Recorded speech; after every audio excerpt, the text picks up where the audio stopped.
Hi, this is Tamara from mooglyblog.com, and in this video I'm demonstrating how to crochet the Simple Home Basket, which is a free pattern you'll find on mooglyblog.com. Please go to the link in the description. There you'll find both the right and left-handed video tutorials, and right underneath those there will be a link to the written pattern as well as all the supplies you need and any other tutorials I may reference here today. This pattern calls for 2 balls of Red Heart Sweet Home, which is a number 6 bulky yarn in your choice of 2 colors, or you could use 2 of the same color and make it all solid if you prefer. You'll also need a USL or 8mm hook. This one is by Brittany. And of course, stitch markers, scissors, yarn needles, and the usual yarn tools are always helpful. So let's start by taking a look at the finished basket. As you can see, the Simple Home Basket is pretty darn big. It's about 13 inches in diameter and about 9.5 inches tall. And as you can see, it stands up on its own. Unlike many crochet baskets, while it's still soft and you can collapse it, it really does stand up all on its own without having to be filled. Now the trick to that is that, as you can see, the inner has a different pattern from the outer. It's actually 2 pieces that are joined at the top. So I'll be demonstrating how to do that here shortly. So if I wanted to, I could actually go ahead and pull those pieces apart, but they fit together quite nicely and really help this basket stand up on its own. So the inside is just simple single crochet worked up in stripes. The outside, again, single crochet worked up in 2 color sections for some nice color blocking.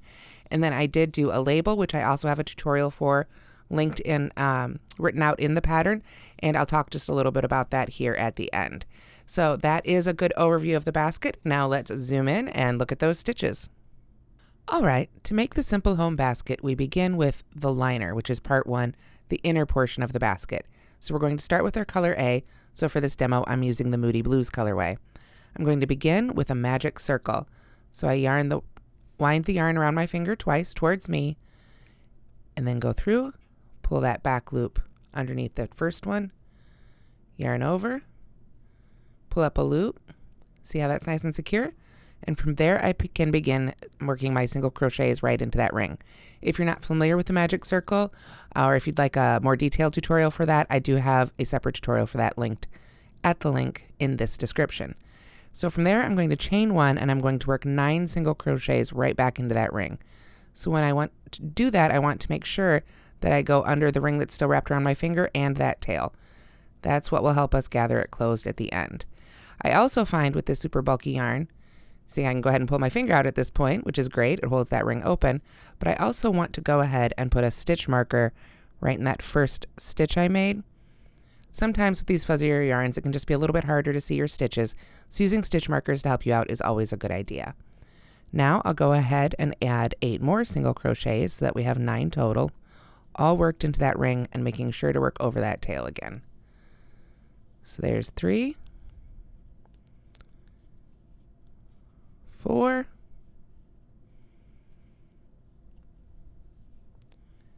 5, 6, 7, 8, and 9. Now that tail wanted to get a little bit short on me, but it's still sticking out right there. And now that I've got all 9 single crochets made, I can go ahead and give it a tug. There it goes. And you can see that just cinched that center right up. I like to keep my thumb and finger over it to stabilize it a little bit as I pull. I don't want to pull so hard I break the yarn, but I do want it nice and tight in there. And then of course I can weave in that end when I'm all done. So now I know I can join right to the top of that first stitch I made, which I've marked with my stitch marker, with the slip stitch. And that is it for round 1. Now the rest of this pattern is really just made in single crochets, and the increases at the bottom of the basket follow your standard increases for any single crochet circle. So since we've got 9 single crochets in the first round, that means our second round will have double the number of stitches, 18 stitches, which means we're going to chain 1 and work 2 single crochets in each stitch around. So I can work right back into that marked stitch, because I know it was the first stitch of our round, for my first single crochet of this round, and then I'll go ahead and move that stitch marker right on up to the top of that stitch. So then I can go right back in that same stitch for my second single crochet, and then just continue to work all the way around, working 2 single crochets in each stitch, so that I have 18 stitches at the end of round 2. So I will see you at the end of round 2 so we can start round 3 together. Okay, so when you've got your 18 stitches, you can go ahead and again just slip stitch right to that first stitch of the round. And of course, we're going to continue in pattern for our standard circles for round 3. We're going to chain 1, single crochet right back in that first stitch. Move that stitch marker up to that first stitch so we don't lose it. We know exactly where it is. And then 2 single crochets in the next stitch. So that first one just gets 1, 2 in the next, and that's our repeat. 1 in the next stitch, 2 in the stitch after that. 1, 2. 1 in the next stitch, 2 in the next stitch after that. So by doing this, we will increase by 9 stitches again. And that's kind of what I'm talking about. If you're not familiar with standard crochet circles, typically what you're going to do is increase by the number of stitches you started with in your first round for each round after that. So our first round had 9 stitches. That means our second round will have 18 stitches. We're here in our third round, that will have 27 stitches, and all the way around. Now I may have lost count here, so as I finish this round up, I'm going to go back and count my stitches and make sure I've got my 27.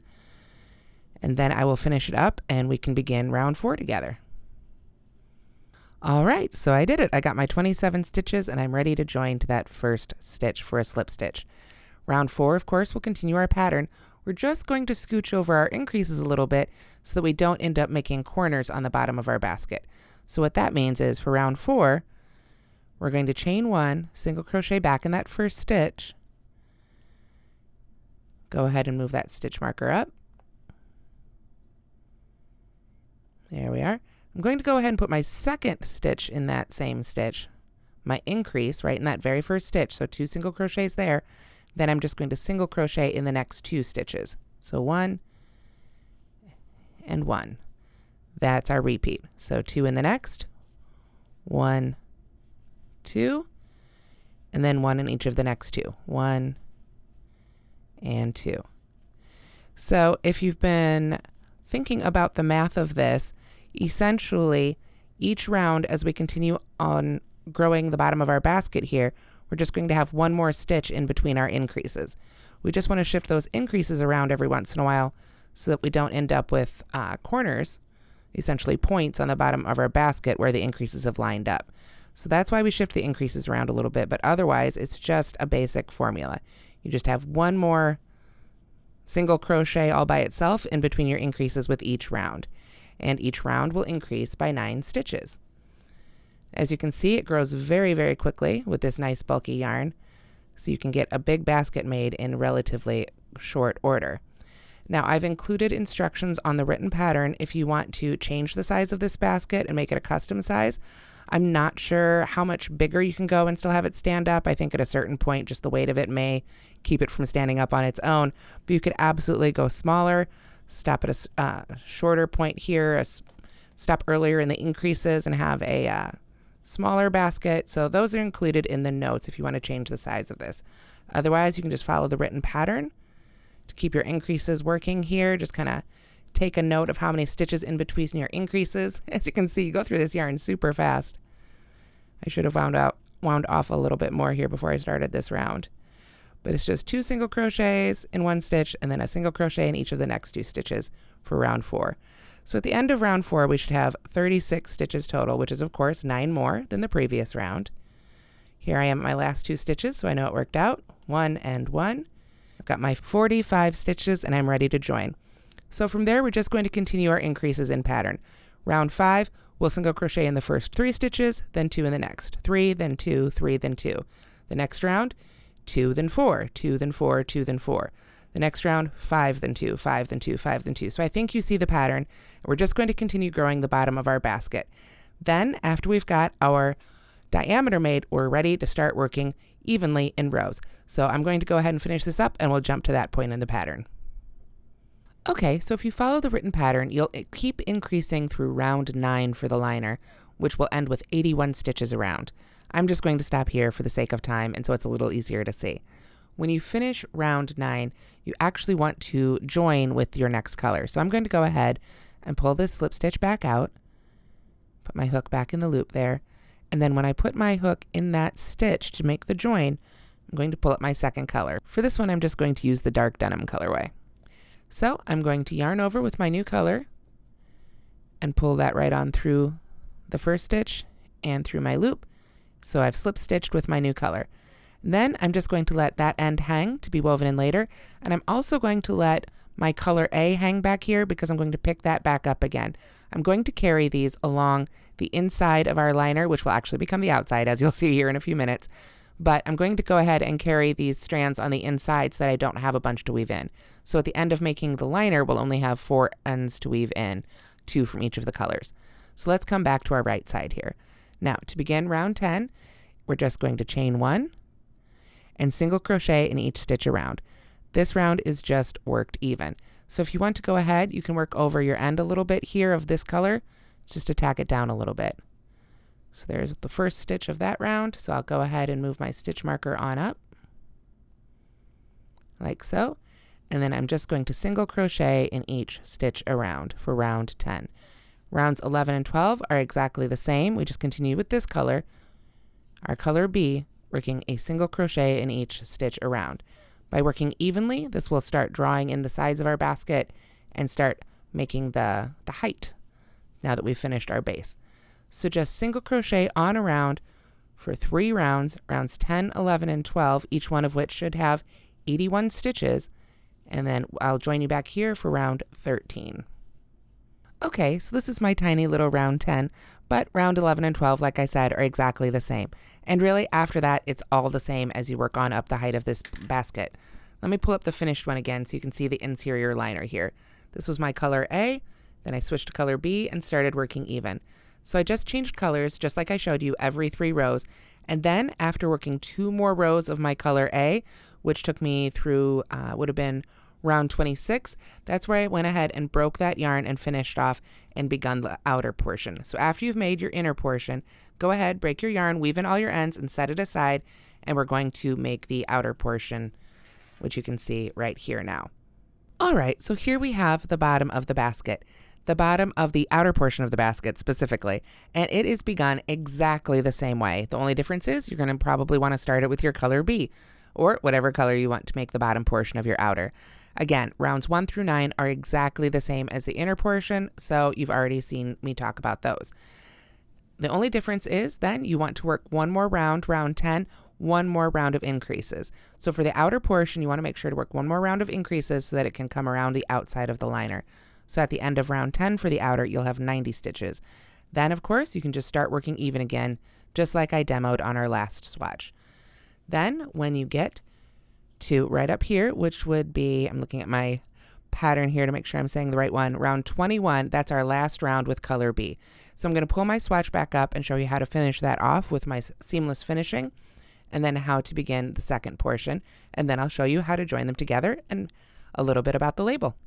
Okay, so here's our little swatch from before, but I'm going to pretend that this is round 21 of our outer and we've been working even for a while, and I'm ready to finish it off. So to do my seamless finishing, what you want to do is stop when you've made the last stitch of the round and go ahead and cut the yarn, by the way, and then pull that loop on up through, like so. Then we're going to take a yarn needle. I've got a great big one here for this yarn. Definitely one of the larger ones I've seen out there. There we go. And then I am going to find the second stitch of the round, not the first one right here where we would have had our stitch marker, but the second one right there. And I'm going to go underneath both loops from front to back with my yarn needle. Pull that on through. And then what I want to do is sort of line this loop up on top of the loops of the first stitch. So I want to sort of cover the top of that stitch with that loop, then bring this back down to the stitch it came out of. So you can see it's coming out of the stitch right here. I want to go back down into the center between the 2 loops of that stitch with my yarn needle, and just go straight down into that stitch. And when I pull that through, you can see I've lined up those 2 loops that I've just sewn right on top of the first stitch of that round. Now what I like to do is just go ahead and send my yarn needle underneath those two loops, the two loops of the stitch we skipped over, just to help tack it down like so, before I go ahead and weave in that end, just like I normally would. And obviously normally I'd weave it in a lot better than this, but just for the sake of time, I'll pull that on through for now and pretend that's all nicely woven in. So by doing that, I have maintained my stitch count around. I can just work under those top two loops that I've actually sewn, and I haven't changed my stitch count at all, but I also don't have a join showing there. So then I'm ready to begin round 22. So for round 22 of the outer, once again, I'm going to bring back my color A, because at this point I'd be switching to the lighter color for the upper half of the basket. And let me switch down to a little bit lighter portion here. This is a little too dark to see. So I'm going to come down here to where it's a little lighter and join. Now for round 22, you can join to any stitch near the join of the previous round. I can't even tell where it is right now without looking extra closely. Just want to be somewhat nearby. It doesn't have to be right in the join. Then I'm going to join with a single crochet in the back loop only. So to join with a single crochet, what I like to do is make a slip knot and put it on my hook. Then find the stitch I want to join to. Again, it could be any of these stitches. And I'm going to go under the back loop only. Again, this is something I do have a separate video tutorial for. The front loop is always the loop of the top V that's closest to you. The back loop is always the one that's furthest away. So I'm just going to go right in the center of that V with my hook, under the back loop only, pull up my loop, yarn over, and pull through. So that's my standing single crochet, which also has a separate tutorial, and back loop only, which also has a separate tutorial. Now for round 22, I'm just going to continue single crocheting in the back loop only all the way around this round. After that, of course, I can just join with a slip stitch and continue to single crochet under both loops for the remainder of the basket. For the outer, you'll want to continue basically single crocheting evenly until you have 28 rounds total. Now that's, I believe, 2 more than in the inner. One of those, of course, is the greater increase, the one more round of increases, round 10, and one more is to help make up the extra height, because the outer, of course, needs to be just that little bit bigger to go all the way around the inner portion. So by working in the back loop only, I create this really great ridge, which if I set this aside, now that it's just single crochets at this point, and pull up the finished basket, you can see hopefully here, this creates that nice, just that nice little line there, and gives it a little bit more of a finished touch. After, again, you've single crocheted all the way through round 28, then we're ready to join our inner and our outer pieces together. Now, one note, before you assemble your basket, you may want to go ahead and add a label. This is optional, it's totally up to you. It could be a label, it could be a pretty button, whatever you like. Now, to make this one, again, I do have some instructions in the written pattern, which is at the link in the description, and I used my Cricut maker. However, if you don't have a Cricut maker, or if you do for that matter, you can use the Cricut faux suede. You could even use a pair of scissors to cut it out by hand. It's basically just a piece of faux suede that's been cut with some holes in the corner to sew it on with. And then I used a Bistro chalk marker. This one is by Marvi Uchida. I'm probably terribly mispronouncing that, but basically a chalk marker to go over the faux suede, and it gave it this really great look. So that was just a very simple label I added, and I did sew that on before I assembled the basket, because then of course I didn't have to worry about sewing all the way through, and I could just have my ends woven in on the back of the outer. So if you want to go add a label, go ahead and do that now, and then we will assemble the basket. Okay, so as soon as you've got your outer portion and your inner portion made, it's time to assemble your basket. Now, I've still got an active loop here attached to my white yarn for my outer portion, and my inner portion is finished. And I just want to point out one more time that the right side of the stitches are on the inside of the inner portion, so that when we assemble our basket, the nice side shows. So what I'm going to do is I'm going to go ahead and just insert, and normally I would weave in these ends first. I'm just going to do a few stitches here for demonstration. But I'm going to go ahead and insert the inner portion of my basket in the outer portion. It doesn't matter where those seams are. You can try and line them up if you want to, maybe put them opposite, whatever you like. Like I say, do weave those ends in first. This is just for demo purposes here real quick. So I've got my inner portion in my outer portion. It's nice and flat in there, and I can see that they're the same height and they're nicely lined up. So I don't need to worry about what stitch I'm going to join to here. They're all just the same stitch all around, so I can go ahead and just join Put the hook back in the active loop of the outer here. And here's where we need to add a little bit of thought.